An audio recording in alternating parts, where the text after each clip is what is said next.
Hello, friends. Um, Today I'm going to spend some time on trying to explain two very important aspects of Unit 2, and these are the concepts of structural and symbolic violence.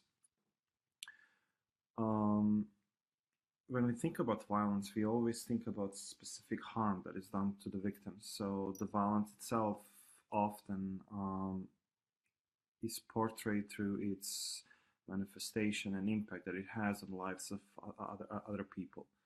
So most of the time when we reflect on the issues of violence, we basically focus our attention only on surface phenomena. That means that violence that takes place through physical contact done by social actors against other individuals.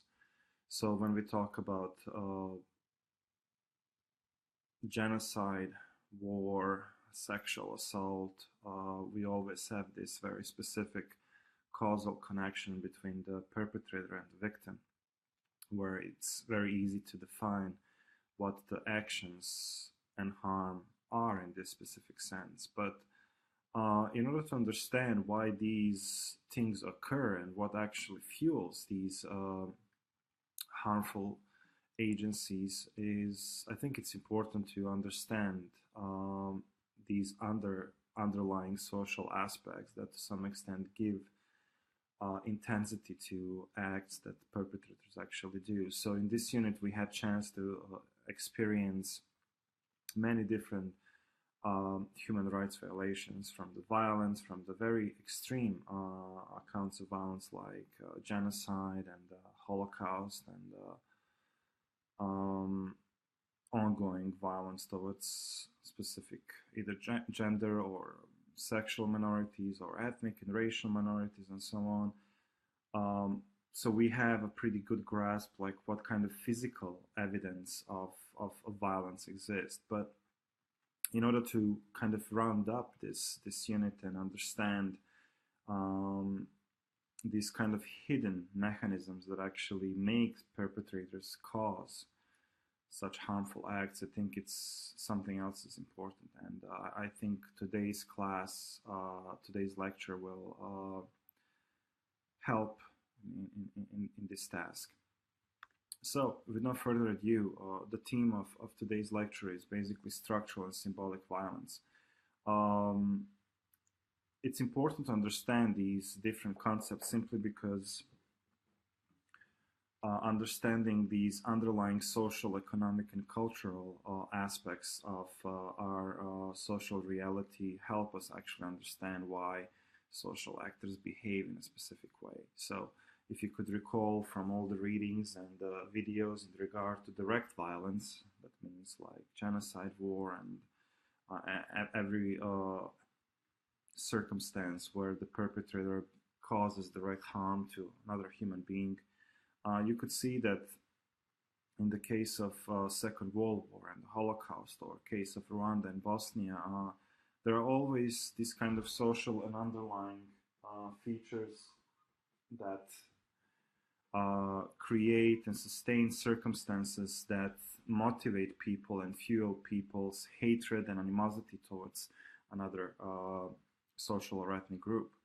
So this kind of profiling and labeling and typical ideological creation of a certain bias and drive is extremely important, because without these processes of dehumanization, marginalization, perceptive labeling, and other forms of epistemic devaluation, like seeing, for example, seeing other people as less intelligent, seeing other people or depicting them as kind of more prone to the crime and violence and so on, applying these cultural and social biases to a specific group is a very complex social process that in itself needs to be disclosed, explained, and only then, when we kind of have this kind of full picture of what really sustains violence in its all force, we can actually claim that we understand the historical conditions that have resulted in suffering of people. So I will start with the notion of structural violence and move later to notion of symbolic violence. And the reading that we use for both are basically for structural, it's Paul Farmer's very influential piece, and Pierre Bourdieu's piece on symbolic violence. Both are very short, and I'm pretty sure that you will not have any issues understanding what actually these people want to argue for. And I hope by doing this lecture, these things will be even more clear than they actually are at the moment. Before I start talking about structural violence, I just want to say one thing that in order to understand violence in general, so we have to understand that violence per se is this intersection of human agency that kind of almost creates a triangle. So at one side we have direct violence, that is like the pure manifestation of human brutality towards others. The other aspect of this triangle is, of course, like structural features. We have this kind of institutional setup that often sustains conditions that marginalize specific groups of people. And the last aspect of this kind of triad is basically the symbolic values and norms that sustain a specific invisibility for social actors, not making them to some extent unable to see and conceive of their own actions as harmful and oppressive. With this said, let's start with the definition of structural violence. So structural violence refers to systematic ways in which social structures harm or otherwise disadvantage individuals.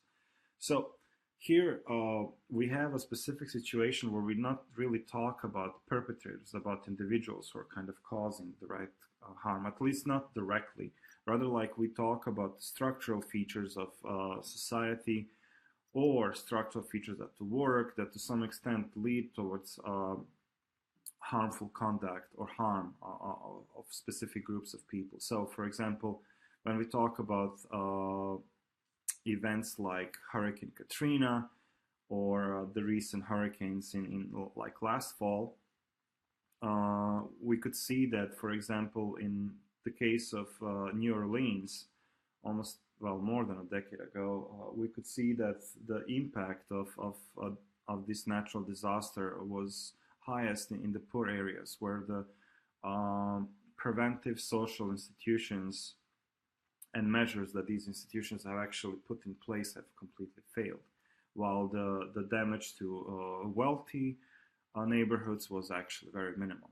So the structural violence here is that to some extent the ongoing marginalization of poor sectors of our society is in itself to some extent neglected by the institutional framework that is actually aimed to kind of provide necessary protection for general population. So in the case of New Orleans and these poor neighborhoods, the levees were not really functioning.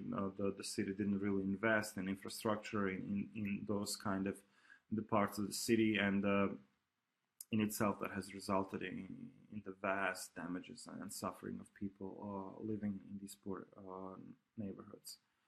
Another aspect of structural violence is something that we can witness in Detroit, and we could see that through the economic shifts of profit margins and investments, the once booming city in US was basically turned into a circus of human misery and poverty and crime. I mean, Detroit is relatively coming back, but that also has its own price because it's getting increasingly gentrified, and that in itself is a question of social justice and a topic that probably deserves a whole lecture on its own.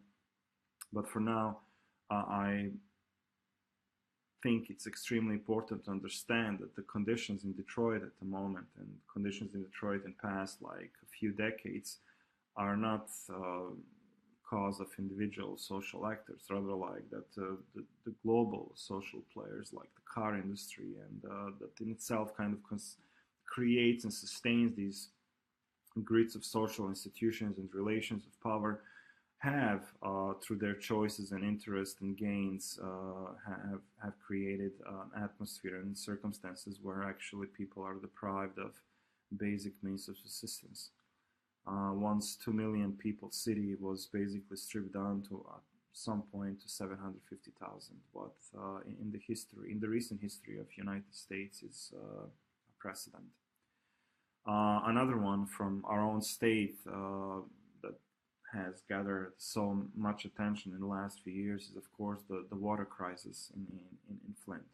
So I want you to understand that what we frame as structural violence is basically harm done by negligence and by social institutions and infrastructure. So in this way, we can understand water crisis in Flint as a cause, as a damage that is done to people by the infrastructure put in place by people in power. This doesn't mean that we cannot hold responsible people who actually are responsible for such conditions and such circumstances, but in itself, the harm doesn't really come straight forwardly from the agent itself. So it's not that, for example, somebody from Michigan government has taken the bottle of lead-rich water and like shoved it in the throat of an individual or a child in Flint, but rather like that the choices and decisions they have made, and this way that are kind of motivated by economical reasons, have resulted in such a huge harm to people living in Flint and abroad in that area.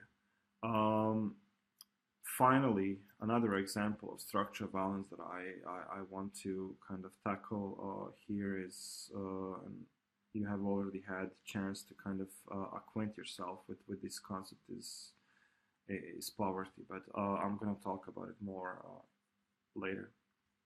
For now, I'm going to go back to the Paul Farmer's very insightful definition of structural violence, and this is basically, the term is apt because such suffering is structured by historically given and often economically driven processes and forces that conspire, whether through routine, ritual, or, as is more commonly the case, the hard surfaces of life, to constrain agency.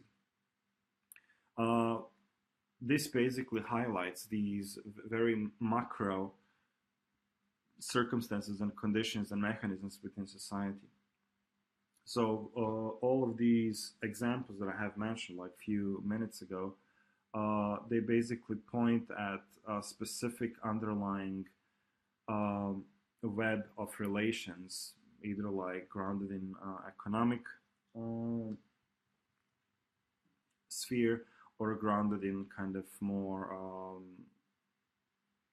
political sphere, where we encounter specific marginalization of specific groups of people, or we have a very lethal historical legacy that to some extent grounds specific marginalization of one group of people. So in case of US, of course, this is the history of slavery, where the African Americans are historically now marginalized and placed in positions where it is very difficult for them to lead normal lives, but in itself leads towards choice of specific course of action that in themselves then further kind of fuel this gap and animosity towards them. In the recent history, we can also add certain biases and marginalization and exclusion of US Arab population in the aftermath of the 9/11. We could see that there are specific, not only a direct accounts of violence against the infrastructure and both political and cultural manifestations and embodiment of Arab and Muslim culture in the United States, but also we have structural deficiencies where, for example, US citizens of Arab origin don't have equal access to employment or even education, and this is further kind of perpetuated by specific legislation that our government has made in the last few years.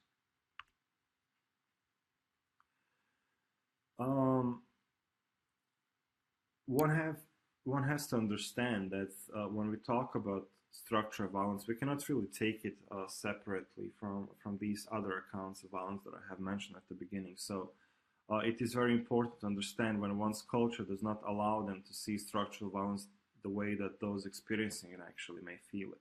So one of the major issues today is something that is prevalent also in academia, especially when we write about instances of human suffering that we personally do not really experience. So there's always this what I call a performative contradiction. I mean, person who never actually experienced poverty or forceful displacement is in a position to kind of articulate the experiences and knowledges and conditions that these phenomena entail in themselves. So, as a consequence of this gap between the people who are in position to talk about these issues and try to articulate them in kind of academic, politically, or generally publicly recognizable form, are often devoid of direct experiences what these people that we are writing about actually must endure on a daily basis. So as a consequence of that, often general public that is in position to provide aid or provide support doesn't really understand what's really going on, and often falls prey to its own biases and own privilege in regard to positions of those people who don't have such luxury. As I said, in academia, this is a prevalent occurrence, and most of my colleagues who write about very important themes often fail to kind of acknowledge that their own analysis is coming from a very privileged standpoint without actually having such genuine experience about themes and events that they're actually writing about. That in itself has very specific social consequences. So, for example, as Paul Farmer says in this quote, many found themselves unwilling to condone social inequity merely because it was buttressed by cultural beliefs, no matter how ancient or picturesque they actually may be. What he wants to say is that despite the fact that we can reflect and rationalize about complicity and very complex web of responsibility that today's globalized age imposes on us, citizens of affluent societies, we still kind of fall prey to specific cultural biases that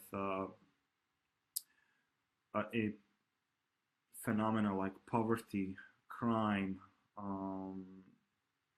are per se just manifestations of individual failures to kind of adjust and adapt to the social conditions. That's sadly not the case, and every time we want to analyze these kind of big social phenomena and pathologies like homelessness, like poverty, like crime, or racism, or sexism, or any of these kind of more symbolic aspects, we need to take into account these kind of multifaceted layers of social existence that often kind of don't really make it to the surface of our acknowledgement. So by this I mean, of course, like reflecting on historical causes, reflecting on our cultural embeddedness, reflecting on lack of our own experience in regard to enduring these conditions, and of course, what's to some extent most difficult at times is acknowledging our own role in sustaining oppressive and marginalizing social conditions by our own living standards and our own inaction in face of these social pathologies that actually require our social criticism and our social awareness.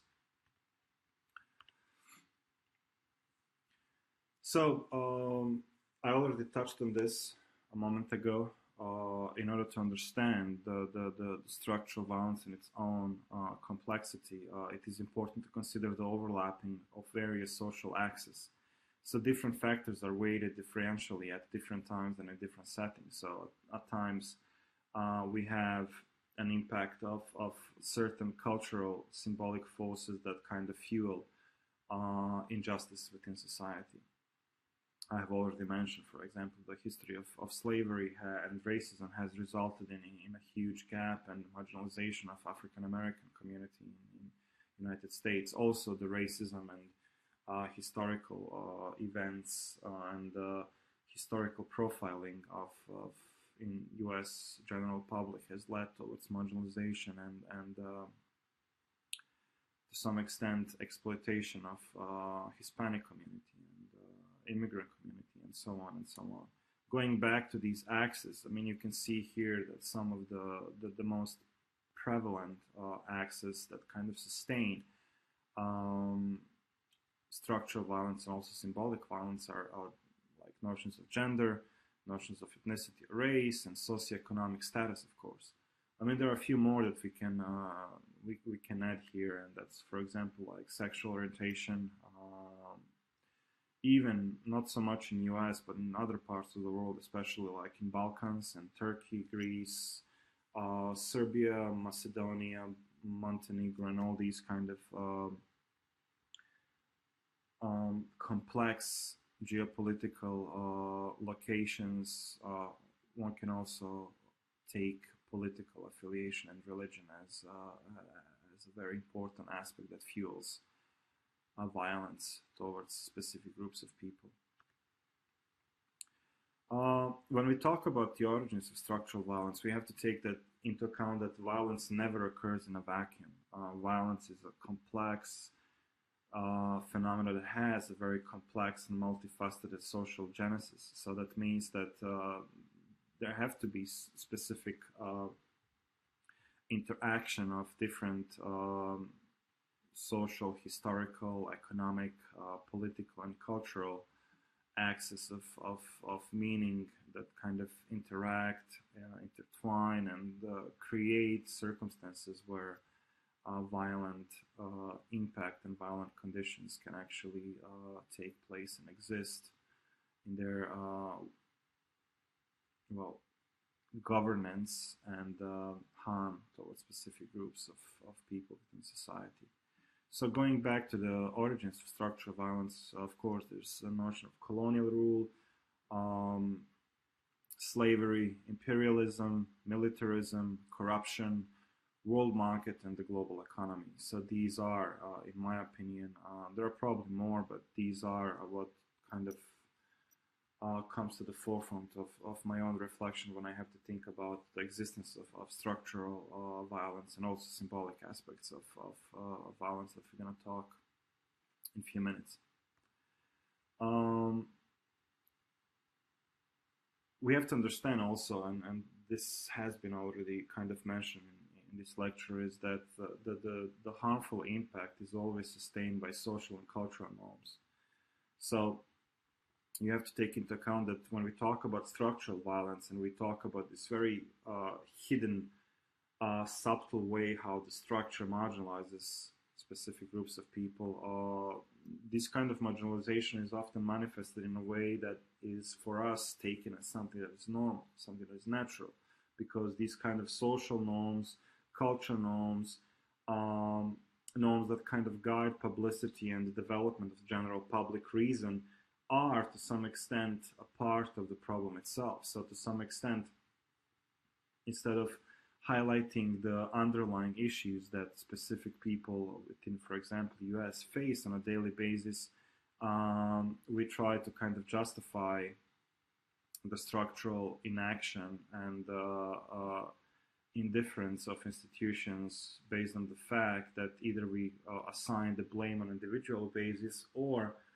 we assign the blame in a way that the current circumstances within our society are kind of consequence of global relations of power and global circumstances that to some extent we are all falling prey to. So one way how these social and cultural norms may have impact in sustaining structural injustices is, for example, that certain services like education or health coverage, despite their like clear existence within society, are to some extent always just a matter of a privilege. take into account the public education in the United States, especially in urban areas of the United States that require a very good education, is a system that is actually failing. I mean, think about Detroit. Think about very complex relationship that, for example, private education has with compared to the public education, and what kind of prospects an individual has. For example, if it comes from an urban area, public schools, and coming from a private school that to some extent had a very extensive, a very rich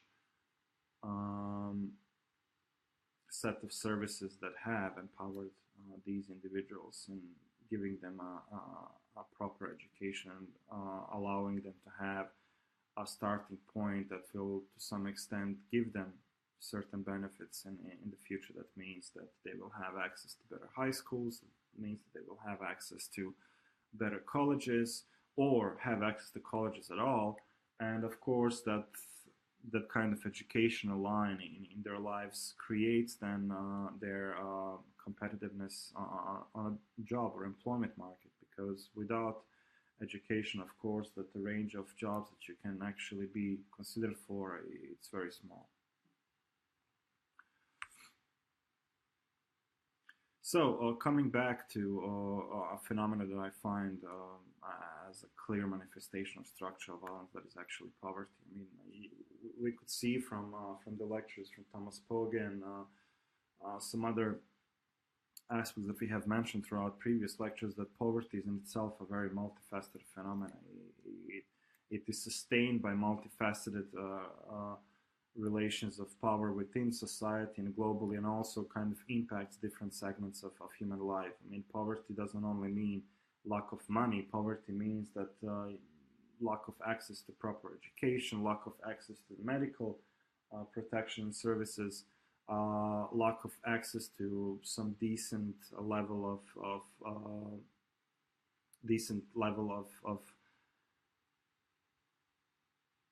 leading a life that to some extent will allow normal development of children or normal interaction between the family members and so on.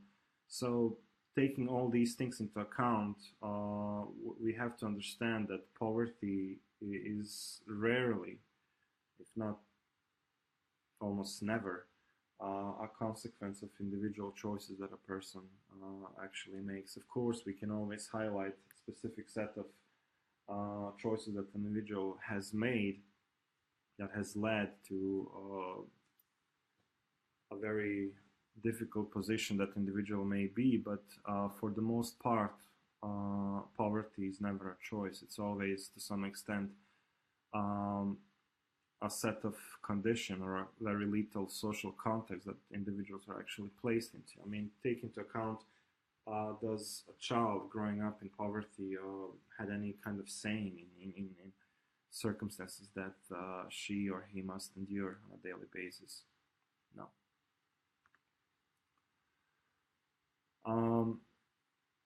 Of course, hunger is not an issue of charity. This is directly related to our notion of humanitarianism. It's an issue of justice, and often what frequently takes place in the Western media and Western public is that we don't really see these complex patterns of exploitation and marginalization. We often consider conditions that some people must endure, even in the United States, as something that is completely independent of the circumstances and conditions that we actually enjoy, who are in, who share relatively safe environment. I tend to avoid these catchy internet wisdoms, but only kind of comparing these two numbers tells you the way how our world and how our current conditions and the way how we think about the world itself and people per se is extremely flawed. So cost to end world hunger is $30 billion, and only we in US spend on US defense and military $737 billion. So a small portion, small fraction of that sum will actually be enough to kind of eradicate poverty in the world, or fix so many things that are not really working within our own country. And I'm pretty sure that eradicating poverty in the United States will also lead towards reduction of crime and other social pathologies that plague our society today, sadly. A few questions for you. You can use this, of course, to kind of reflect on the readings in this lecture, and also kind of express yourself on discussion forum. Is why do you believe it is important to understand not just the individual, but also the structural forces at play when we reflect on violence and reflect on the social marginalization, exploitation, and oppression of specific groups, social groups, and groups of people? Do you believe there will eventually be a way to prevent such extreme cases of suffering? I mean, just think about poverty. Think about urban poverty in the United States. Only in West Michigan, there are so many children who are experiencing food scarcity. That means that they don't really have access, continuous access to the food, what in itself is a reflection of poverty, and should be actually acknowledged as a very important pathology to tackle today.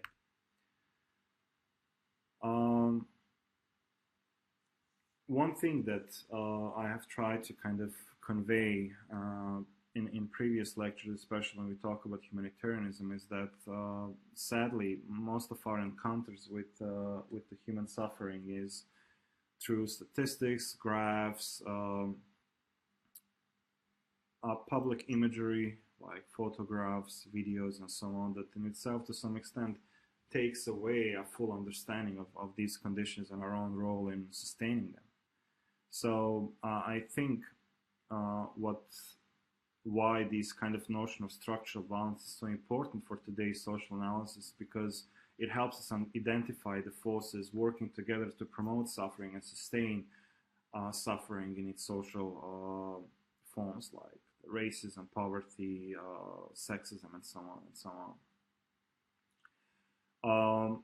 Some other questions that may help you with your online discussion post, or questions that may actually guide your reflection in regard to this theme, is like, how do social forces like poverty, racism become part of individual experience?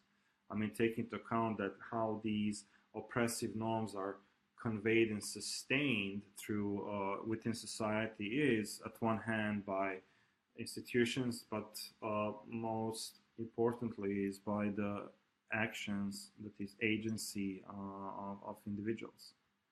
So despite the fact that we talk about macro circumstances and relations of power that are oppressive or marginalizing, they are sustained by the agency and activity of people like you and me.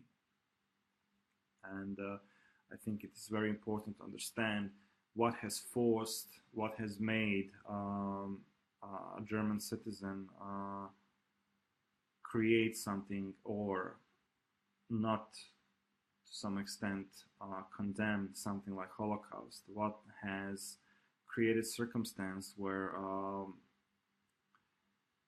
a Hutu individual in Rwanda can so easily slaughter thousands and thousands of his neighbors, Tutsis, and so on and so on. Like, what fuels this kind of ongoing dehumanization of people, and how can that process be reversed?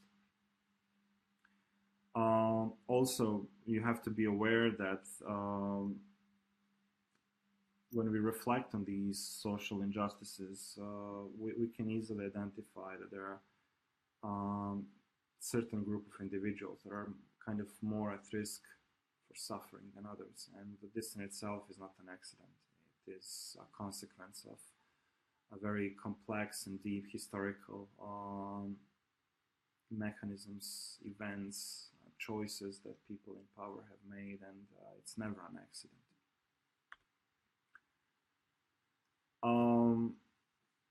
So the main task in relation relation to notion of structural violence is that in Paul Farmer's reading, there are like two stories, Asafis and Chuchus, and they are very instructive. They are moving, especially Asafis, and show the full impact and full meaninglessness of social conditions that actually make people do certain things and make certain choices that increasingly lead towards their vulnerability and demise. So I want you to analyze these two stories and identify instances of structural violence in them. How were lives of these two individuals affected by the structural aspects of human deprivation? What could they have done differently? Who bears responsibility for fate of these two people? So take some time. These are short stories, but they are very much filled with these notions of structural harm and these kind of more symbolic biases that fuel this harm on and kind of ingrain it in the lives of individuals. So I'm really curious to see like what you have to say about experiences and lives that these people have led and the harm that they have experienced. So with this said, like I want to move towards symbolic violence and kind of wrap up this lecture in itself. So symbolic violence is something that we cannot really take away or kind of look at independently from the structural aspects, harmful aspects within society, and of course direct violence. As I said at the beginning of this lecture, all these different aspects of violent behavior, violent conduct, violent social conditions are sustained by their interaction and by their intersectionality. That means that symbolic biases fuel direct physical violence, that symbolic bias at the same time fuels structural marginalization and oppression of people, and that all these three things together actually are necessary in order for us to understand why these social pathologies actually are so persistently existing and playing our world in our own social environment. The definition of symbolic violence is basically that the violence which is it's the form of violence that is exercised upon a social agent with his or her own complicity. That means that the victim herself or himself do not really recognize that the norms that they endorse or in themselves are actually oppressive, marginalizing, and violent. What this means is that the dominated applied category is constructed from the point of view of the dominant to the relations of domination, thus making them appear as natural. I mean, throughout history, we can see like that in medieval times, the massive number of people were actually governed by specific symbolic values, beliefs, in order to sustain a very oppressive relations within society. Like we have king and like aristocracy at one side, and then we have masses of people who are at the brink of starvation, and their lives are actually not their own because they cannot really take their lives in their own hands. Rather, like all the choices for their lives and their well-being are made by those people in power. Today, we can also reflect on this in a kind of more subtle way when we think about inequality of within the United States, where 1% of people control so much wealth compared to the massive numbers of population, and taking into account that the policies in place, the policies that actually sustain these conditions are always made out of reach of our normal mortals. And per se, we to some extent are not in that radically different position than those peasants a few centuries ago. Why is it important to kind of focus on these symbolic aspects of marginalization, violence, and oppression? Is, well, it helps us demonstrate how domination and violence are reproduced in everyday interactions, social practices, institutional processes and dispositions, And importantly, this constitutes forms of violence which removes the victim's agency and voice. I mean, one of the most prevalent examples of symbolic violence are basically racism and sexism, where often, like, the victims of such violence themselves internalize these kind of oppressive norms that further prevents them from realizing that their position in, in the world is actually constructed and designed and sustained by values that work against them. So symbolic violence is impervious, insidious, and invisible. It also simultaneously legitimizes and sustains other forms of violence as well. And this is basically why it is so important. I mean, when we reflect on the racial violence in US or like abroad, most of these cases of genocides or severe violence, ethnic violence, is always fueled by these kind of symbolic forces that create this image of the other that is considered as something unacceptable in the face of social norms that the general population endorses. So we create this other that is a product of these very violent otherizing mechanisms. We create fear, we create atmosphere of intolerance where the other is gradually dehumanized into something that is not human being anymore, worthy of our moral concern. And this is a mechanism that has taken place in every instance of human brutalities. Think about the dehumanization of Jews, think about the humanization of Tutsis, think about the humanizations of Bosniaks in Bosnia, and equally of other ethnicities in Bosnia as well. Think about the humanization of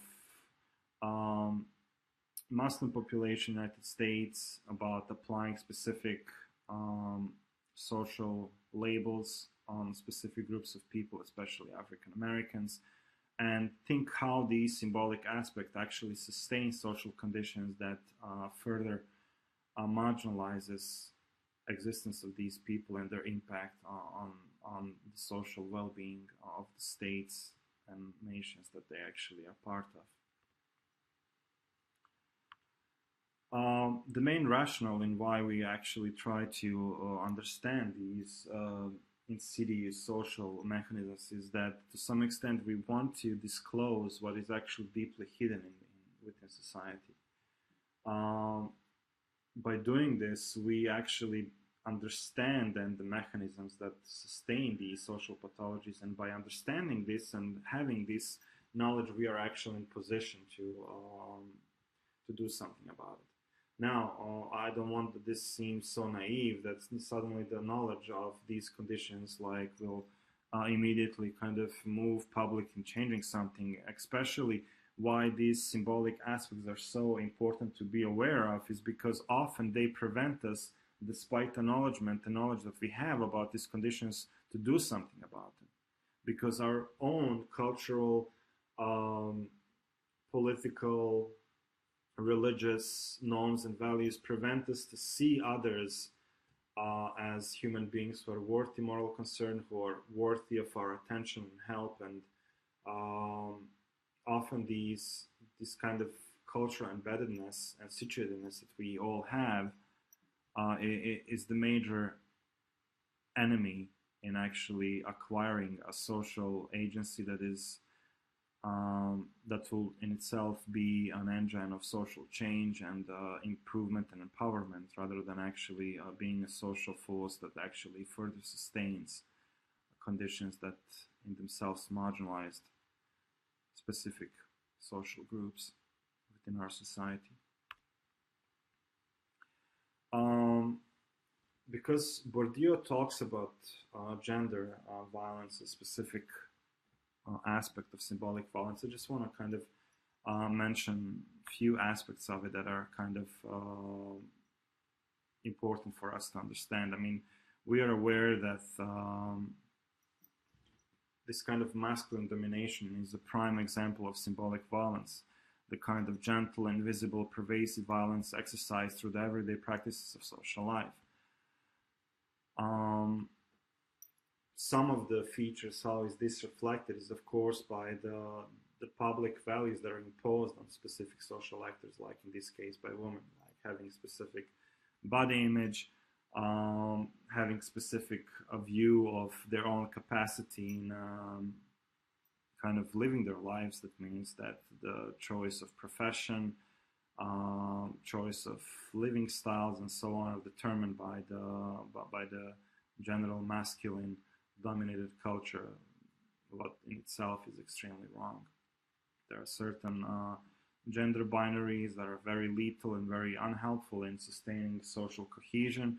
And of course, there are like many stereotypes that basically prevent social actors from acknowledging their own role in perpetuating and sustaining these problematic relations of power within society. In order to kind of establish gender equality, in order to kind of establish racial equality, we have to start with us, because we are the engine of these biases and values that are oppressive and marginalizing in themselves. Of course, this kind of form of violence has evolved, and it follows these kind of technological trends that we, to some extent, all endorse and live with in today's millennial age. So these kind of patriarchy patterns are further sustained by internet, by all these kind of gadgets that internet and web technology carries with itself. So that means that we have a further perpetuation of these kind of gender stereotypes through popular movies, through specific developments in social media, through development of applications, and so on and so on. So there's also this kind of web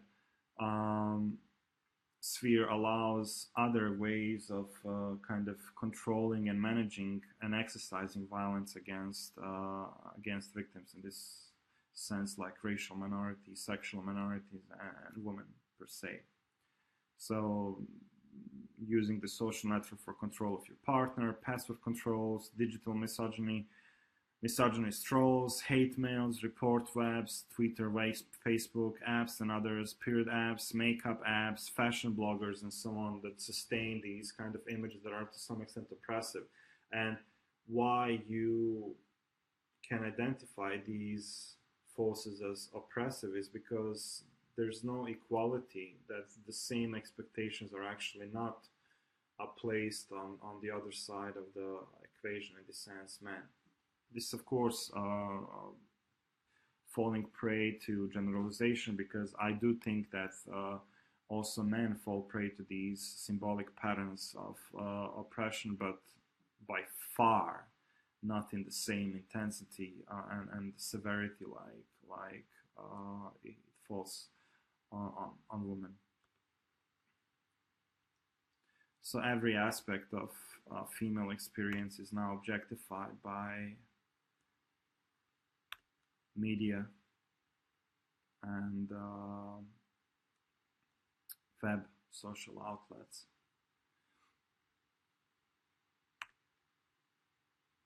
So, in conclusion to symbolic violence aspect of this lecture, I want you to think about contemporary forms of symbolic violence in our own culture. Think about your own experience. Think about the moment where you walk down the street, if you're female, of course, and you're catwalked, or you receive an attention that you're not really calling for, not to mention like increased sexual violence against the female college population, and so on. After that, I want you to reflect on the fact, like, are both women and men prone to be victims of it? I have partially answered that question like a moment ago, but I really like you to reflect on these social mechanisms and give your own view on how these symbolic norms and values and beliefs are actually creating a very harmful environment for both men and women. And what are some examples that show how men are not immune to the social pathology? By this, I of course do not want to highlight men as victims of this. No, that's not my case. I just want to help you motivate a reflection where these symbolic aspects of our reality and our existence are so pervasive that today, in the world of consumerism, in the world of mass technology and the culture industry, no one is actually immune to these biases that limit our agency and dehumanize us in a specific way. Just think about online dating apps like Tinder, Match.com, or OkCupid, and so on. I mean, it's like you're going to the store and you're choosing a product by viewing the images and specific textual evidence that these products place about themselves. It's a sad development. Another social experiment I would like you to do next time you go out, just observe what's really going on around you and how much time the people in the bars and the parties spend with their phones and how much they actually spend interacting with each other. Thank you so much for your attention, and please let me know if you have any questions in regard to these two concepts, and I will be happy to elaborate more on certain aspects. Thank you so much.